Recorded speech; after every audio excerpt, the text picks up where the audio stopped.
अस्सलामुअलैकुम वरहमतुल्लाहि वबरकातुहू। मेरे अजीज दोस्तों, उम्मीद है आप सब खैरियत से होंगे।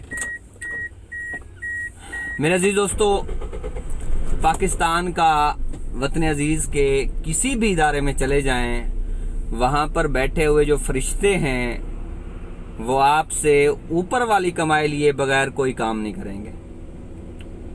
आप जहां पर भी चले जाएं, आप जितने भी लीगल वे से चले जाएं, आप ये भूल जाएं कि आपका काम होगा।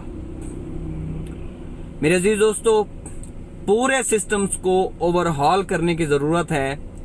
हर जगह के ऊपर आईनी, जमहूरी और कानूनी तरीके से कोशिश करने की जरूरत है। इन काली भेड़ों और हराम खोरों के कला कमा करने की जरूरत है। उसके लिए सबसे बेहतरीन हल हमारे नौजवान हैं। नौजवान उठेंगे तो ये काम होगा। अगर नौजवान नहीं उठेंगे तो दकियानूसी सिस्टम किसी सूरत ठीक नहीं हो सकता। तो मेरे अजीज दोस्तों, कोशिश करने के लिए, मुसलसल जिदोजहद करने के लिए कुर्बानी देनी पड़ती है। आप किसी भी डिपार्टमेंट में जाएं, अगर आपका काम ना हो रहा हो तो हक पे डट जाएं।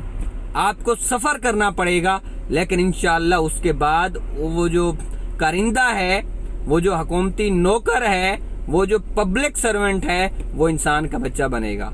अगर आप डट गए, अगर आप ना डटे, आपकी टांगें कांपना शुरू हो गई, आप डरना शुरू हो गए, आप ब्लैकमेल होना शुरू हो गए, तो फिर सारी जिंदगी ब्लैकमेल ही होते रहेंगे। नहीं तो थोड़ा सा नुकसान बर्दाश्त करना पड़ेगा, वो आपका नुकसान नहीं होगा, उसका अजाला रोज महशर अल्लाह पाक इंशाअल्लाह करेगा।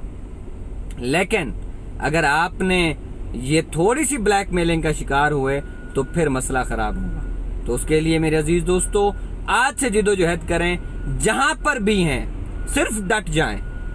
कोई आपका बाल भी भीखा नहीं कर सकता, कोई आपको तकलीफ ही नहीं दे सकता।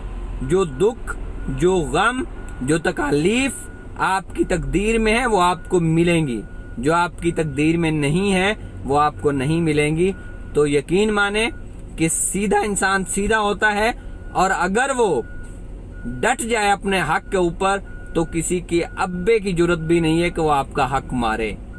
तो डट जाइए, नौजवान होइए, मुजाहिद बनिए। इंशाअल्लाह ये वतन अजीज तरक्की करेगा इसी तरीके से। नहीं तो रिश्वतें देते रहेंगे, नहीं तो ब्लैकमेल होते रहेंगे, नहीं तो मसाइल का शिकार होते रहेंगे। हमारे मसाइल जूं के तू रहेंगे। इसी के साथ ही अपने भाई को दीजिए इजाजत। अल्लाह निगहबान।